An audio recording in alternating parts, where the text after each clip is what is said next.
We are back, you guys. This is DerekJ Speaks, and we are once again here to talk about WWE SummerSlam 2025. This time, talking about night two, which was a very extreme night with several stipulation matches up and down the card, all leading to a street fight in the main event for the WWE Undisputed Championship between Cody Rhodes and John Cena in what was clearly a mission between both men to erase the stench of their incredibly awful WrestleMania main event several months ago. These two went out there and they did everything they could to do just that. And they put on a hell of a main event. It was a bit overdone, especially with a lot of the finisher spam and a lot of the kickouts of attitude adjustments and crossroads and several spots like that. But we had the traditional John Cena babyface. After that segment on this past week's episode of SmackDown, he officially did turn back babyface, and he was total face throughout this entire match, as was Cody, and it worked. And you could tell even from John Cena himself, he was going out there and doing things that you have not seen from him in several years. Probably since that last AJ Styles match at the Royal Rumble in 2017 at the Alamo Dome. That was, up until tonight, one of the last great John Cena matches. This was a great John Cena match. It was a version of him that honestly I didn't think he still had in him. But he and Cody were definitely motivated to try and do better than what they gave us at WrestleMania. And I believe they succeeded. And in the end, Cody Rhodes is once again the WWE champion. Probably going to be some mixed opinion on this. Some people disappointed that we didn't get a heel turn from Cody, no Rock, and things like that. I was hoping none of that would happen. Now is not the time for Cody Rhodes to turn heel. The people who want that just want it for the moment. They don't understand why Cody being the top babyface right now is so important. So turning him heel would have been a huge mistake. Bringing back a bunch of interference and a lot of the overbooking that we've seen throughout Cena's heel run so far, none of that was necessary for this match.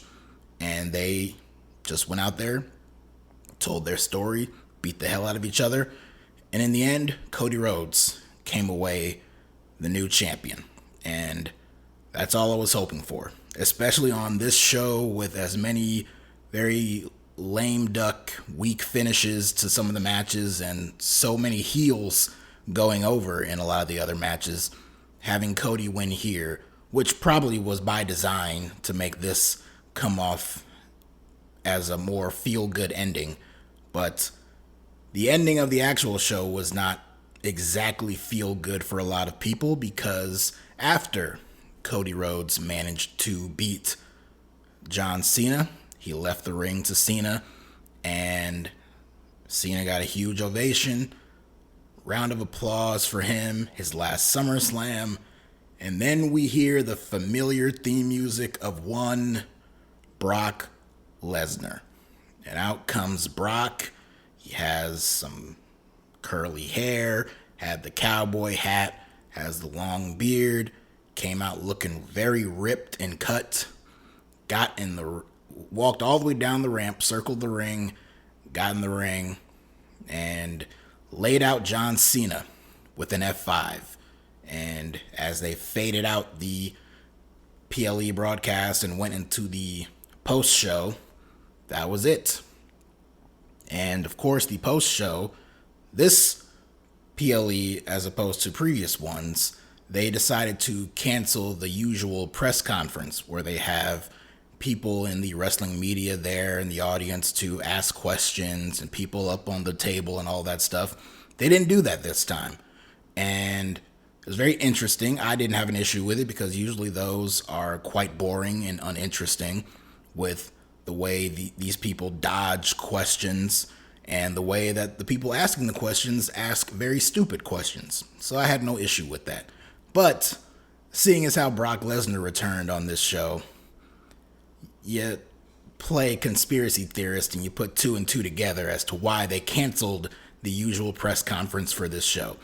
I'll tell you what, if they bring it back for Clash in Paris in a few weeks, then we'll know that there was some dubious circumstances behind that. But Brock is back.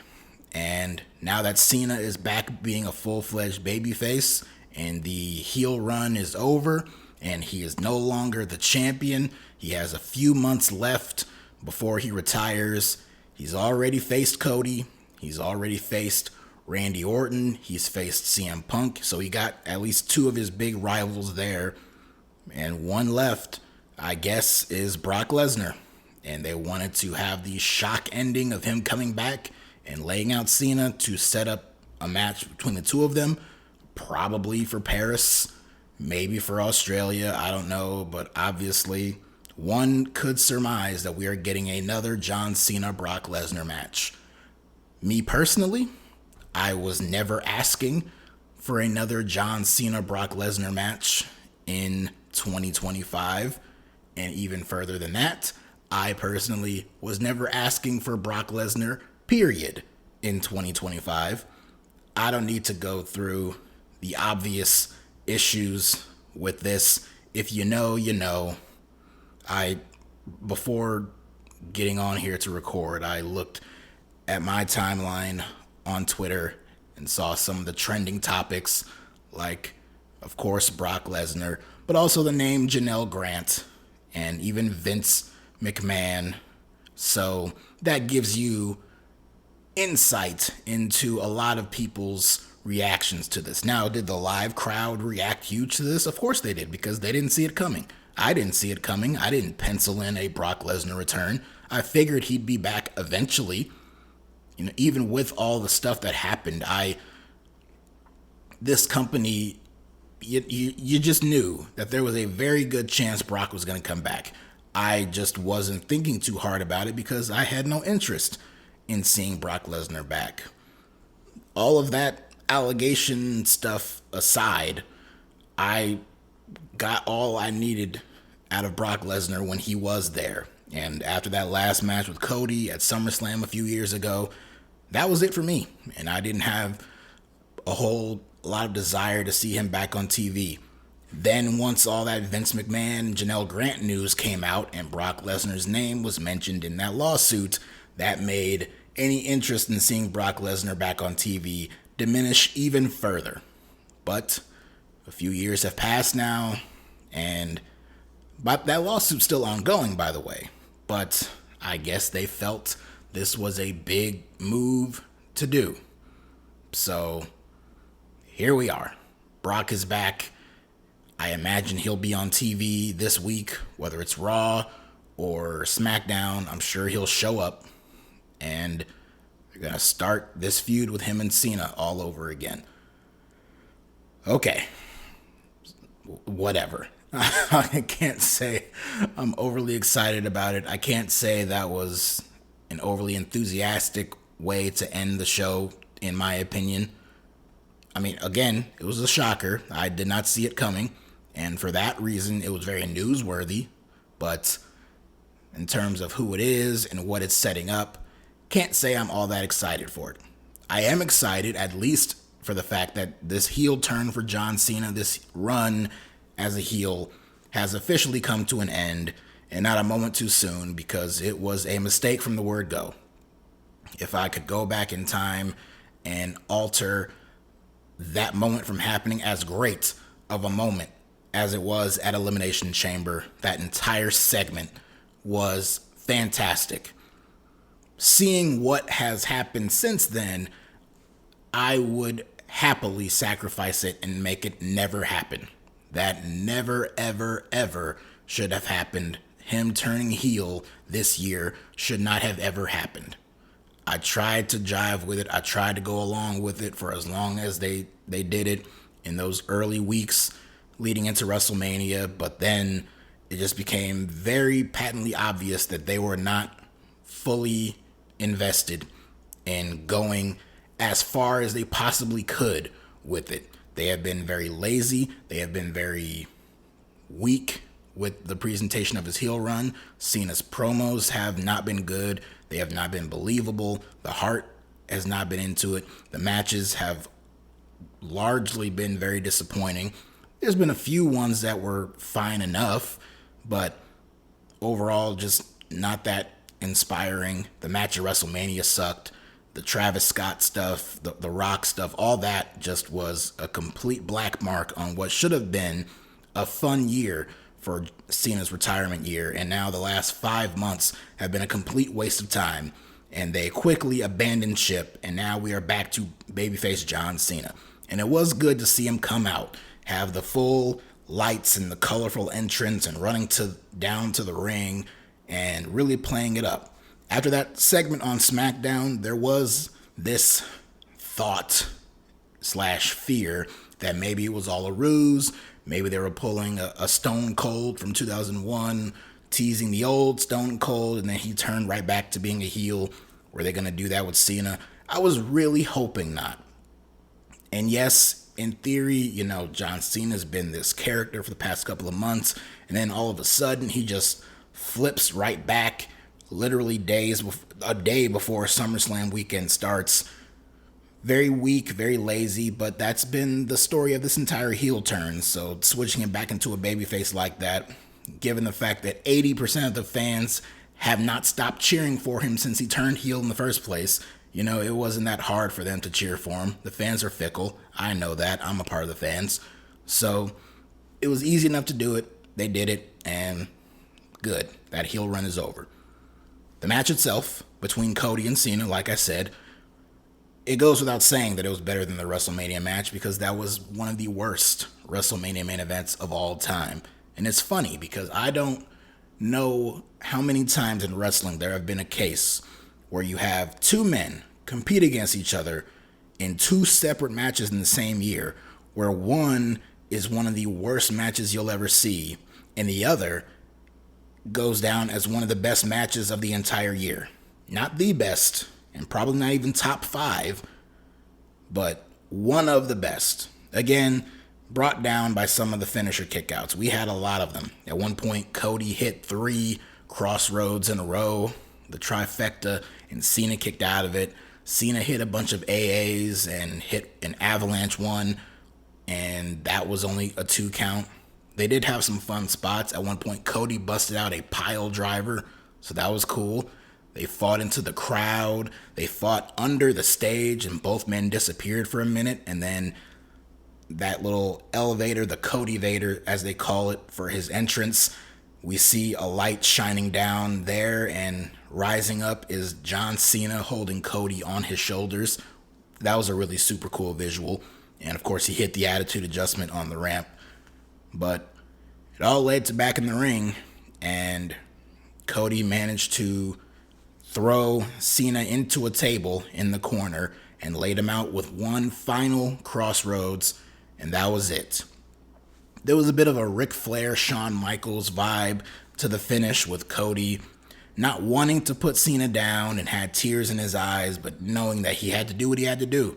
At one point, he loosened the turnbuckle of the bottom rope, and he was using that steel beam to just clobber Cena in the head a bunch of times, and Cena just kept getting back up, and Cody was looking like, oh, just stay down. But in the end, he did put him down. He didn't flinch. He didn't give him a low blow. He didn't go to the dark side or anything like that.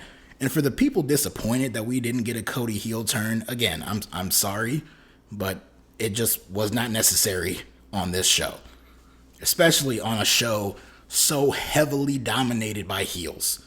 For as good as this show was, there was quite a few really good matches. Damn near every single match on this show ended with a heel victory, starting at the very top of the show with a triple threat for the Women's World Championship, with Naomi defending against Rhea and Io. Excellent match. Was it as good as the triple threat at WrestleMania with Bianca? No. Was it as good as the main event of Evolution with Rhea and Io? Also no. It was very much underneath both of those two matches. But that aside, isolated by itself, this was a great match and a great way to open this show. Io and Rhea are incapable of having a bad match against each other, and Naomi, who is doing some of the best character work of her entire career, in ring wise, also has really elevated her game a lot since this heel turn. So you mix all three of them in there and they put on a damn good match. Naomi winning was really never in any doubt in my mind. You know, she just won the championship a few weeks ago, and now she's set up to defend the title against Stephanie Vaquer, who won the Battle Royal at Evolution, granting her a championship match at Clash in Paris. So now it's going to be Naomi and Stephanie for the title in Paris, and I'm sure that will be a very good match. As for Rhea and Io, Rhea took the pin in this match. So now, granted, she had the match won. She hit an avalanche riptide on Io, and that's when Naomi swooped in and rolled her up and got the win. So yes, Naomi may have stolen the victory from Rhea, but it's not like she threw Rhea to the side and pinned Io. She pinned Rhea. So because Rhea got pinned, hopefully that means she will not immediately get another championship match right away. So what they do with her, I don't know. Will they break her and Io off and let the two of them feud and finally give Rhea that elusive victory over Io? Maybe yes, maybe no. I feel like when that moment happens, it should be for a championship. So maybe hold off on that a little bit, or maybe that will catapult Rhea into getting another championship match. You know, they're going to be in Australia in October for Crown Jewel. And if they don't do that whole champion versus champion stuff they did last year, and it's just a regular PLE, then maybe Rhea gets the belt back on that show. Till then, I'm not sure. Same with Io. I don't know what they do with her either. But again, opening triple threat was really good. And then the next big chunk of the show was carried by a bunch of stipulation matches, including a tables, ladders, and chairs match for the WWE Tag Team titles with 6 teams. You had the Wyatt Six, you had the Street Profits, you had DIY, you had the Motor City Machine Guns, you had Fraxium, and you had Andrade and Rey Fenix. And holy shit, these teams went out there and put on a monster of a TLC match. Now, will it live up to the caliber of those Edge and Christian, Dudley Boys, Hardys TLC matches back in the day? And by the way, they had the Hardys and the Dudleys both shown in the crowd during this match, so that was really cool to see them. Did it live up to those past matches? Of course not. But for what these guys did here, this was crazy. This was car crash TV done right. A few of these teams were involved in a TLC match earlier in the year after WrestleMania. When they got left off the WrestleMania card, they had a SmackDown main event all to themselves, commercial free, and they killed it. That was one of the best matches of the entire year. This one goes right up there with that one. This was a lot of fun. You had some crazy stuff going on in this match. One of the craziest being an entire sequence where several people got put through a table. Johnny Gargano put Joe Gacy through a table. You had Dexter Lumis hitting a cannonball onto Montez Ford, sending him through a table. Phoenix hit a frog splash off the top turnbuckle down onto Nathan Frazier on a table on the floor, putting him through a table. You had Axiom hitting a Spanish fly off the top on Angelo Dawkins and putting him through a table. So a lot of crazy stuff.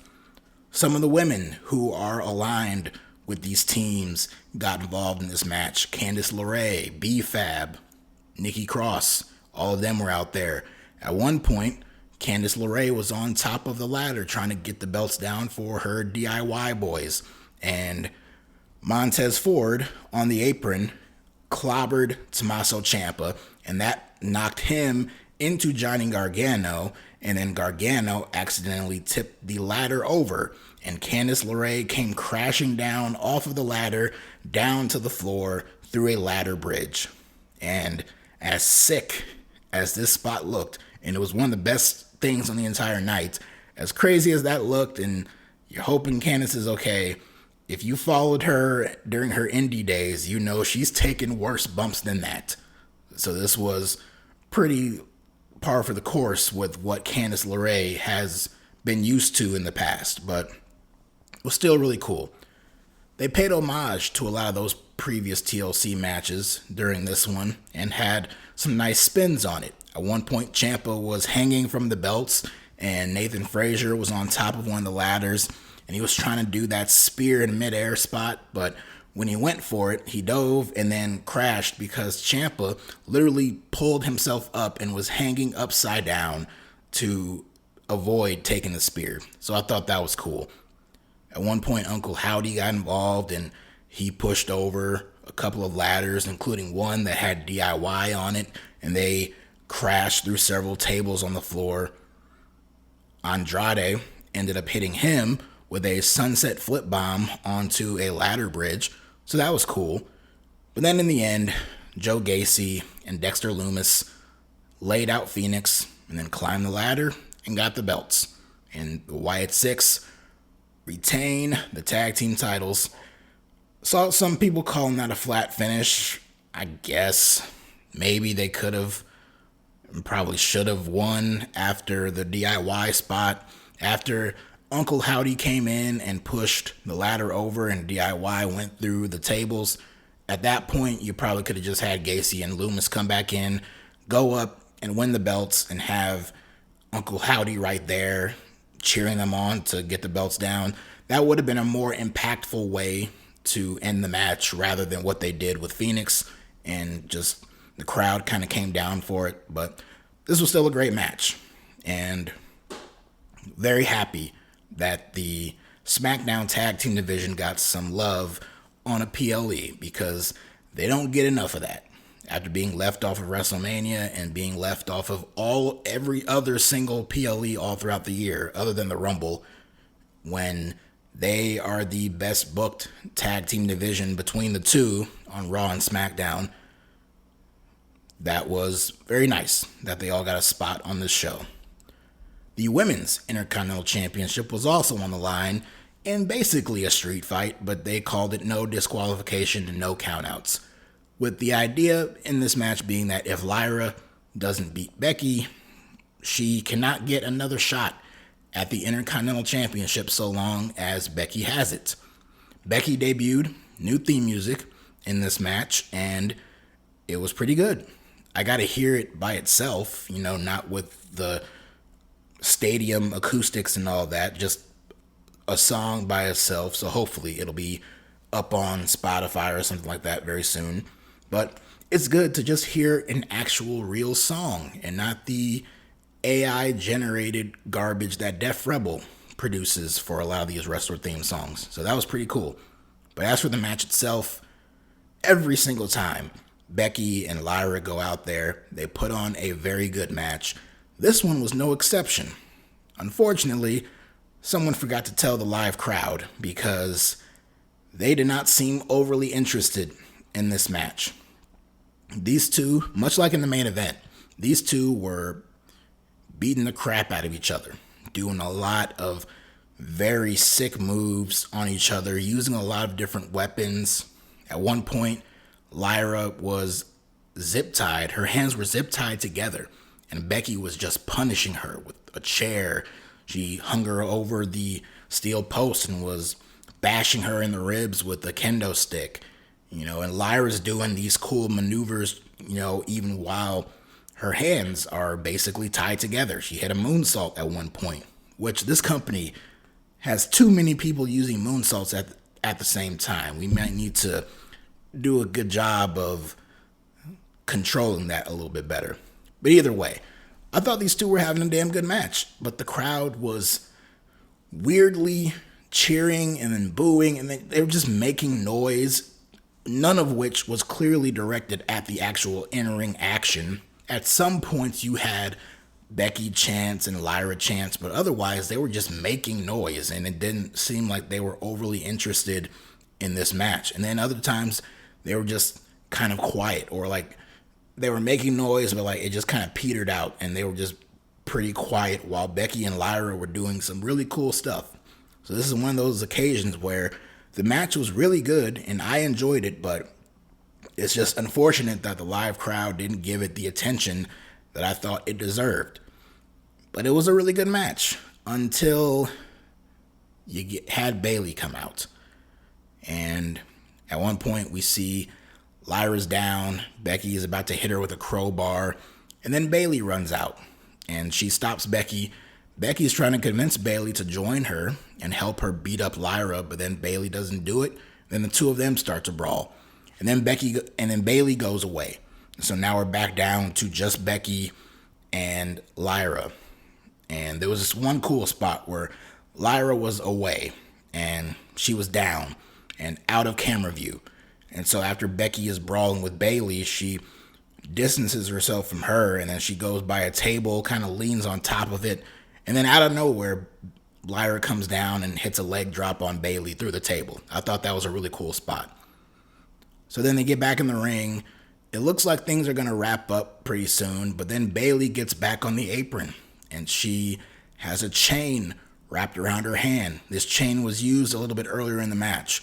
So Bayley has a chain. She's clearly about to use it on Becky, but then Becky ducks, and Bayley accidentally hits Lyra.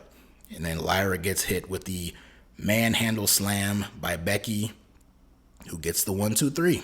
And Becky is still the Intercontinental Champion, and Lyra can no longer get a shot at that championship so long as Becky is the champion. I see the story that they were telling with Bayley, and now this will reignite the Bayley-Lyra drama, and that'll lead to a match between the two of them, maybe even a full-fledged heel turn for Bayley, and they'll go off in their direction and do that. Where Becky goes from here, she's the champion. Who's going to face her for the title? I don't know, but that's clearly the idea behind it. As a finish to this match, I ain't like it all that much. I didn't think Bayley needed to be out here, much like in the main event where there was no interference. There was a stipulation and all that, but there was no interference. There was no outside BS because it didn't need it. It wasn't necessary. It wasn't necessary here. Now, I'm happy that Bayley got to be at SummerSlam. She didn't have a match, but she appeared on the show and played a pivotal role in the outcome of this one. She didn't appear at WrestleMania at all. It looked like she was going to be left off the SummerSlam card, but she found her way onto it, so that's great. But as for the outcome, I thought that felt flat. How I didn't really think the tag team ladder match finish felt all that flat. This one kind of did. This was pretty underwhelming. And yeah, I was expecting a Lyra win. I was expecting her to get the belt back. But hey, they swerved us there. So as long as Becky's the champion, Lyra can't challenge for it. So I don't know how much longer Becky will hold that championship. I don't know who she feuds with. I don't know who takes it away from her. Maybe Bayley does. And then Bayley will be the one to drop it to Lyra. I don't know. But we'll see what happens. Speaking of interference, the United States Championship was on the line on this show in a steel cage match with Solo Sikoa and Jacob Fatu. They mentioned the fact that this was, the 5th steel cage match in the history of SummerSlam. We had one in 1990 with Rick Rude and the Ultimate Warrior. We had one in 94 with Owen Hart and Bret Hart, one of the best cage matches in WWE history. We had another one with Triple H, at the time Hunter Hearst Helmsley, and Mankind in 1997. We had a tag team cage match with The Undertaker and Kane against DDP and Canyon, I believe, in 2001. And now we have this one. And out of all 5, the one on this show was probably the worst. Although that tag team one was pretty bad, but this one wasn't much better. For a steel cage match, it's very hard. I mean, just think about it. You have Jacob Fatu in a steel cage match. And somehow it still felt boring. This was so boring. It was so plotting. You know, Solo and Jacob, they had their match at Night of Champions. It was so-so. I thought the cage would help here. It really didn't, you know. And I love Jacob Fatu. He's great. He is one of the stars to be built up for bigger and better things in the future for this company. Maybe him losing here is a direction for that. But I don't know. I was expecting more. Solo, I like Solo. I dig his character. He has made great improvements to his character over the years, or over the year, I should say. So him and Jacob, this feud, it's just been very dull.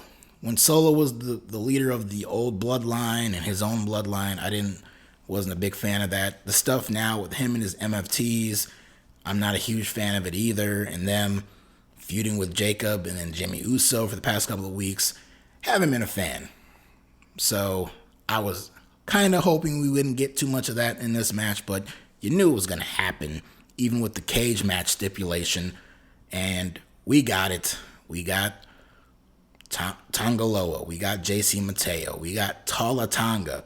We even had Jimmy Uso run out to try to help out, but all of this interference really weighed the match down. Not just like, even before the interference started, what Solo and Jacob were doing wasn't all that entertaining. But then once the interference started, that just brought it down even more, in my opinion. And it led to the finish, which saw Tala Tonga climb up the cage to the top with a pair of handcuffs, handcuff Jacob Fatu to the top of the cage. Meanwhile, on the other side, Solo's trying to escape out through the door. But Jacob, being Jacob, rips his arm right off the cuffs, hops down, pulls Solo back in. And they're scrapping. Solo's trying to escape. Jacob's pulling him. They make their way closer to the door. Solo is almost out. Jacob's pulling him back in. And Tala Tonga comes over and boots the cage door right into Jacob's face.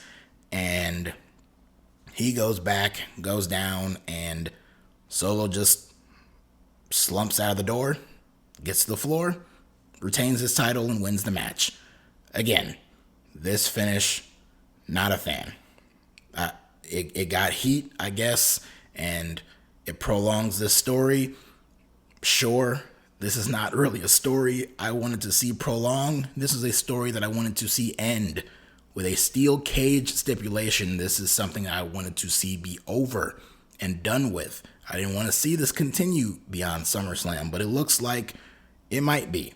Because after the match, even though Solo lost, he still got his big SummerSlam cage moment where JC Mateo and Tonga Loa, who are just complete punching bags for Jimmy Uso and Jacob Fatu, but he laid them both out, because of course he did, and then he scaled the top of the cage, a cage that was suspiciously lower than usual. These cages in WWE tend to be very tall, and this one was a little bit shorter, and we saw why here, as Jacob hit a moonsault off the top of the cage, landing on both MFT members.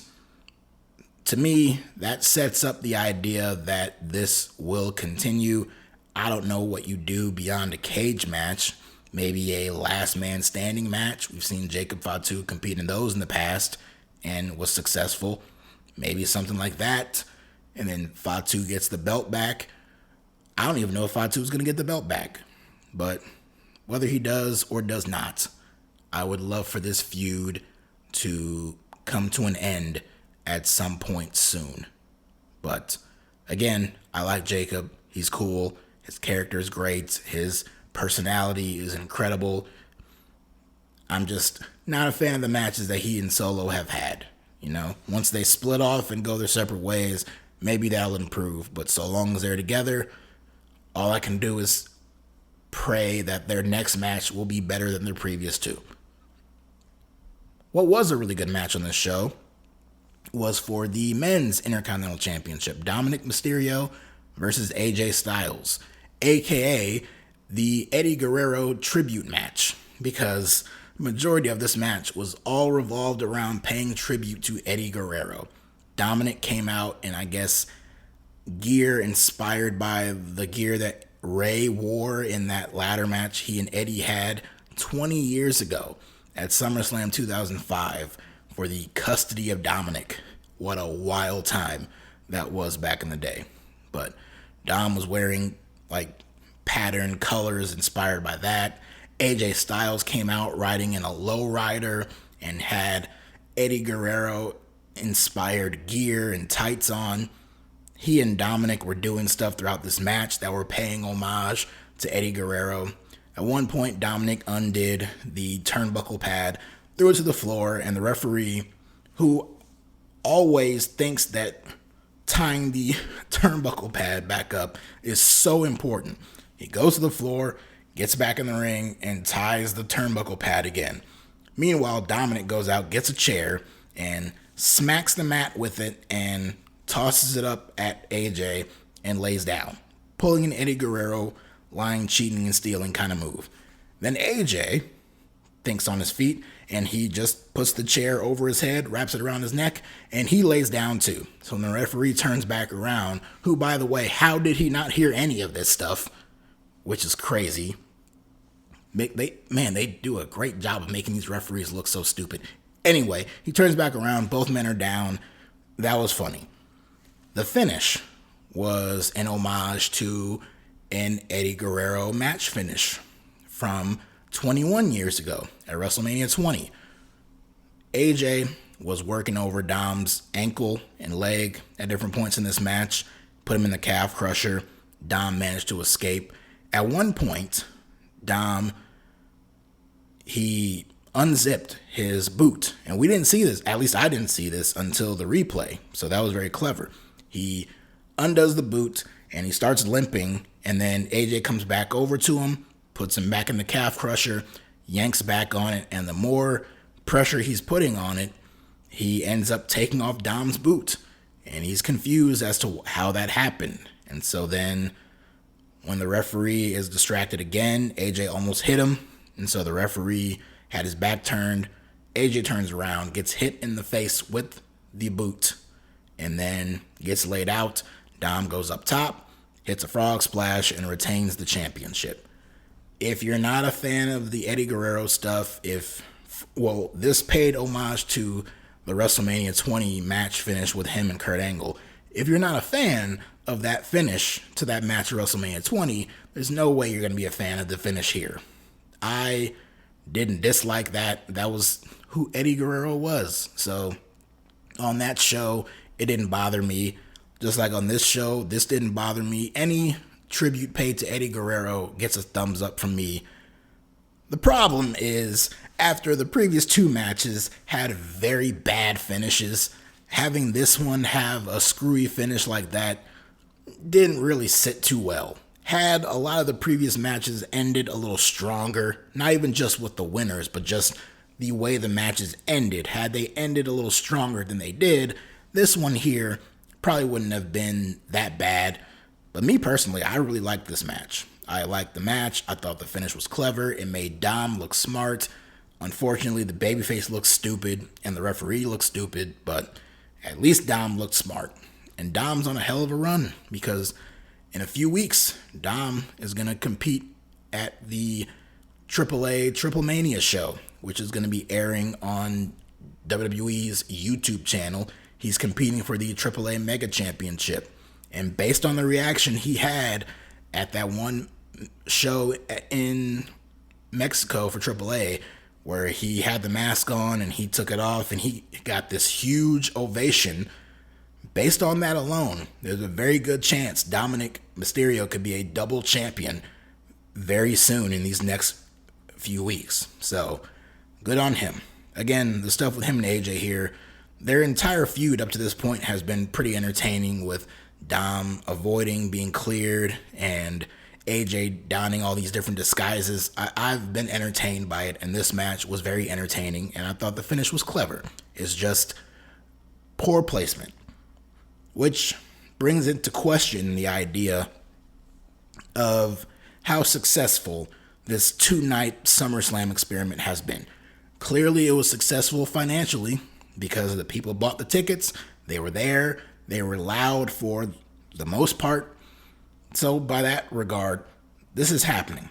It's already guaranteed for next year in Minneapolis. 2-night SummerSlams are here to stay. And I'm sure 2-night Royal Rumbles will come in the future. 2-night Survivor Series with 2 War Games matches per night is going to happen in the future. This is the future for WWE. So long as they are still selling these tickets, this is going to happen. For me personally, enjoying both shows, night 1, night 2, which one was better? Honestly, I guess I'll give the slight edge to night 2, but not by that much. Because if you look at both nights and you kind of condense some of the stuff, you take certain things out and you combine it maybe into like an 8 or 10 match card, maybe make it a little bit longer. There's a version of this SummerSlam show that is incredible. Having some great women's matches, some good stipulation matches, TLC match, a great main event, a great swerve with Seth Rollins cashing in Money in the Bank, stuff like that all condensed into one show. Probably could have been good. And then take out the Brock Lesnar stuff and that would have been even better. But again, whether you like it or not, whether I like it or not, 2-night SummerSlams are here to stay. And just got to live with it. As for this weekend, SummerSlam, each night individually, both nights together, it was very middle of the road, in my opinion. I gave night 1 a B-. I give this one a B, I guess. But that's really all there is to say about it. The main event, again, was incredible, though. But onward and upward. So that is it for me. Thank you for tuning in. Check you guys later.